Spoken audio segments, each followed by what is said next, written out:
morning everyone. I am Navya Rahul Gurti, a ninth grader. Today I will be explaining you about the three laws of motion, which are invented by Sir Isaac Newton.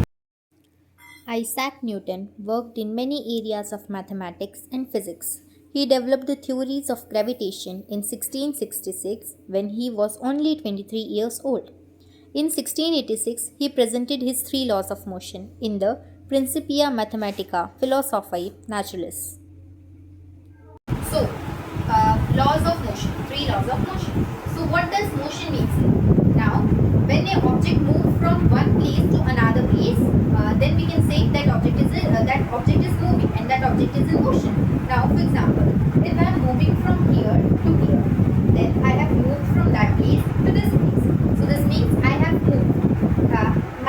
A motion has occurred. Now, if I am running, I am dancing, I am whatever swimming, whatever I am doing. So, activity, that's activity. So, that is motion. Now, there are different types of motion: circular motion, straight line motion, straight motion. So many motions are there.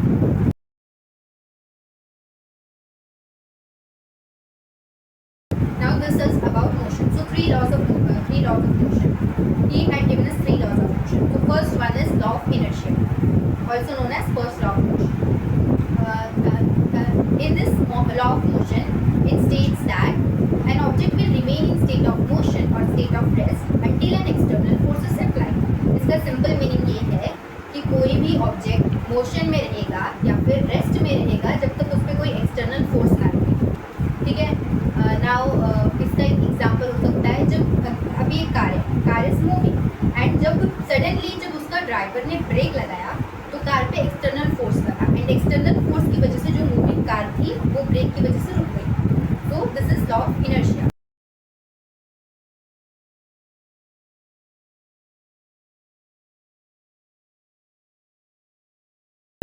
Then इसका ये भी एक example है.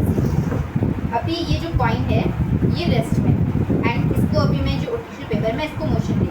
So ये ऐसे आ गया. ठीक है. ये नॉर्मली मेरे साथ मतलब आ गया क्योंकि मैंने एकदम इसको स्लो मोशन दिया. ठीक है. नाउ अगर मैं इसको ये ऐसे ये भी रेस्ट पे ये भी रेस्ट पे बट अभी मैं इसको मोशन दूँगी. ठीक है. और अभी मैं इसे स्पीड में करूँगी. तो मैंने जब इसे स्पीड में किया सो वो जो पॉइंट था वो इस पे रेस्ट पे था तो इसे रेस्ट में ही रहना था. एंड ये जो टिश्यू पेपर है ये मोशन में अगर मैं कर रही थी तो इसे मोशन में ही रहना था. तो जब मैंने इस कॉइन को जब मैंने इस टिश्यू पेपर को मोशन दिया तो वो जो कॉइन था वो रेस्ट पे था इसलिए उसको रेस्ट पे ही रहना था. एंड मैंने ऐसे खींचा देन वो अंदर चला गया. सो ये भी एक एग्जांपल है इनर्शिया का. देन इसके बहुत सारे एग्जांपल्स हैं. नाउ जब कोई बस चलती है सो बस में हम लोग बैठे होते हैं या फिर खड़े होते हैं. नाउ लेट्स से खड़े. सो जब ड्राइवर होता है ड्राइवर ने मूविंग बस है एंड हम लोग खड़े. Okay. I am standing in the bus and driver is moving. बस इज मूविंग. तो ड्राइवर ने सडनली ब्रेक्स अप्लाई कर दिया. बस मोशन में मैं रेस्ट में हूँ. मैं खड़ी हूँ राइट. मैं रेस्ट में हूँ बट जो मेरे पैर है वो बस के साथ कॉन्टैक्ट में. तो जब बस मूव हो रही है बस मोशन में ब्रेक लगे बस रुक गई बट मैं रेस्ट में हूँ. मैं रेस्ट में मुझे रेस्ट में ही रहना है बट मेरे जो पैर है वो बस के साथ कांटेक्ट में है. तो जब वो बस के साथ कांटेक्ट में है देन वो बस रुक गई इसलिए फिर मैं मूव हो गई. So that happens. This is first law of inertia. So now the second law of motion states that the rate of change of momentum of an object is proportional to the applied unbalanced force in a direction of force. Okay. तो इसका भी एकदम simple meaning ये है कि अगर आप किसी ऑब्जेक्ट को ग्रेटर फोर्स उस पर ग्रेटर फोर्स अप्लाई करो तो उसका एक्सेलरेशन ज़्यादा होगा यानी वो ज़्यादा डिस्टेंस मूव करेगा. एंड उस पर अगर हमने एकदम थोड़ा सा फोर्स करा है तो वो ज़्यादा दूर नहीं जाएगा. इसका एग्जांपल हो सकता है फुटबॉल जब हम लोग बहुत ज़ोर से किक करते हैं तो बहुत ज़्यादा दूर जाता है बट अगर उसी तरह हम लोग एकदम नॉर्मल बस ऐसे किक करें तो वो ज़्यादा दूर नहीं जाता. वो बस एकदम थोड़ा सा डिस्टेंस ट्रैवल करेगा. राइट. सो ये सेकंड लॉ ऑफ मोशन. इसका एक और एग्जांपल है मतलब बहुत सारे एग्जांपल्स हैं बट इसके लिए अभी हम लोग एक एग्जांपल लेते हैं. जब हम लोग कोई मॉल वगैरह जाते हैं तो वहाँ पे जो ट्रॉली होती है कार्ट तो कार्ट को जब हम लोग बहुत स्पीड से एकदम मतलब ग्रेटर फोर्स उस पर अप्लाई करते हैं कार्ट पे पे तो कार्ड बहुत दूर जाता है, ठीक है, कार्ड बहुत ज़्यादा दूर जाता है। बट उसी जगह पे अगर मैं उसको एकदम नॉर्मली पकड़ूँ एंड ऐसे ऐसे चलेगा वो, तो वो ज़्यादा दूर नहीं जाएगा, वो बस एकदम थोड़ा सा डिस्टेंस ट्रैवल करेगा। रेट ऑफ फोर्स ज़्यादा दूर जाएगा, एकदम थोड़ा सा फोर्स कम दूर जाएगा, ठीक है। So this was second law of motion. Now the third law of motion is very simple, सबसे मतलब ईजीएस्ट है। That states that for every reaction, for every action there is equal and opposite reaction. Her action के लिए उसकी कोई ना कोई opposite, हर action को कुछ ना कुछ अपोजिट रिएक्शन मिलता है, ठीक है। नाउ इमेजिन कि मेरे पास एक स्ट्रिंग है, ओके, एंड बॉल है। सो मैं एक वो स्ट्रिंग जो है वो स्ट्रिंग बॉल से अटैच्ड है, ओके, जो स्ट्रिंग है वो बॉल से अटैच्ड है एंड मैं वो स्ट्रिंग को मेरे इस हैंड से पुश कर रही हूँ, ओके, स्ट्रिंग को मैं मेरे इस हाथ से पुश कर रही हूँ। सो whenever I am applying, whenever I am giving force to the string, जब मैं उस पर फोर्स दे रही हूँ तो ये जो बॉल है वो मुझे रिएक्शन दे रही है, वो भी मुझे इक्वल फोर्स दे रही है। मैं यहाँ से पुश कर रही हूँ, ये मेरी एक्शन है एंड मेरी मुझे जो अपोजिट रिएक्शन मिल रही है, यानी जो बॉल मुझे फोर्स कर रही है वो रिएक्शन है।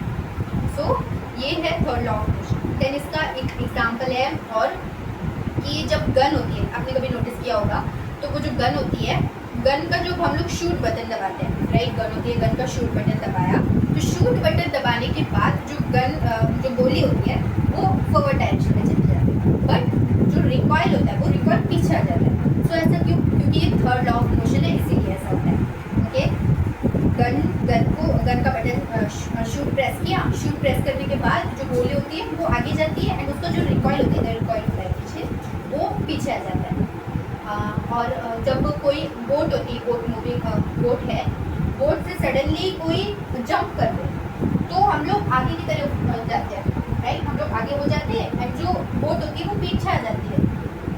देखना कभी और नोटिस करना, ऐसा भी होता है। देन जो रॉकेट होता है, रॉकेट भी जब मूव करता है, रॉकेट जब ऊपर जाता है तो उसमें से नीचे रॉकेट मूव कर रहा है, वो उसकी एक्शन है एंड अपोजिट रिएक्शन में हमें क्या मिल रहा है कि जो उसका जो फायर होता है वो नीचे से मतलब नीचे आता है, रॉकेट ऊपर जा रहा है, उसके अपोजिट रिएक्शन में फायर नीचे आ रहा है।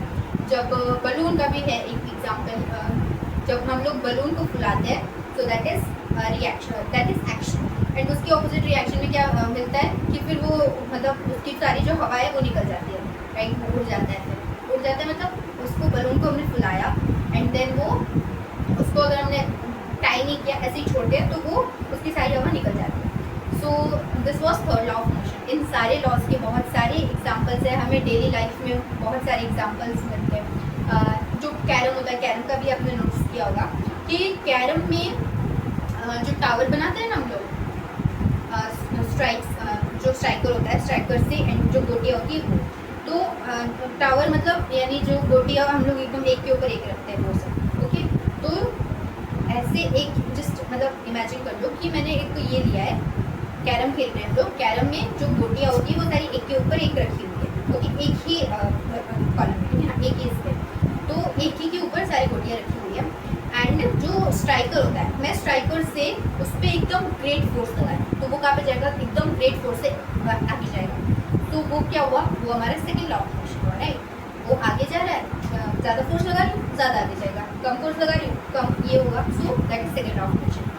और जो अगर ये जो टावर है, टावर में जो सबसे नीचे वाली गोटी है, मैंने उस पर एकदम जोर से ये किया, स्ट्राइकर से एकदम जोर से उस जो नीचे वाली गोटी थी उस पर मारा, वो ये जो सारी गोटियाँ हैं वो किसमें, रेस्ट में, राइट, सारी गोटियाँ रेस्ट में, मेरा जो स्ट्राइकर है वो भी रेस्ट में, बट मैं उसको मोशन में लाया, ठीक है, मैंने एकदम उसको जोर से मारा। देन जब मैंने उस स्ट्राइकर को मारा, देन वो जो सबसे नीचे वाली गोटी थी उसे मोशन मिला, ठीक है, वो मोशन मिला तो वो आगे मूव हो गई, बट जो ऊपर वाली गोटियाँ थी वो रेस्ट में थी, राइट, वो रेस्ट में थी, इसीलिए उन्हें रेस्ट में ही रहना था, उन्हें मूव नहीं होना था, वो रेस्ट में थी, उन्हें रेस्ट नहीं रहना है। सो जो first law, will just quickly revise what we have learn.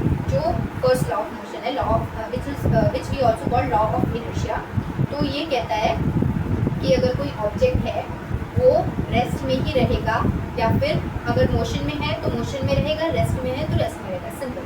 Motion में है तो मोशन में रहेगा, रेस्ट में है तो रेस्ट में रहेगा, जब तक कोई एक्सटर्नल फोर्स ना लगे।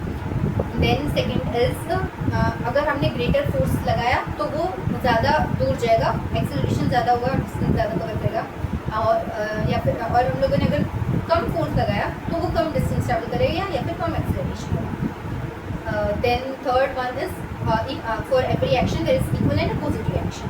सो इसके बहुत सारे एग्जाम्पल्स देखे हम लोगों ने, बोट वाला, देन फिर से कैरम वाला नहीं देखा इसका, बोट वाला जो रॉकेट होता है, बलून होता है, गन वाला, बहुत सारे एग्जाम्पल्स देखे। तो इन सबके ये सारे जो एग्जाम्पल्स हैं ये हमारी डेली लाइफ के एग्जाम्पल्स हैं। ऐसे ये बहुत सारे एग्जाम्पल्स हैं जो हमारी डेली लाइफ में होते हैं। So that's it in this video.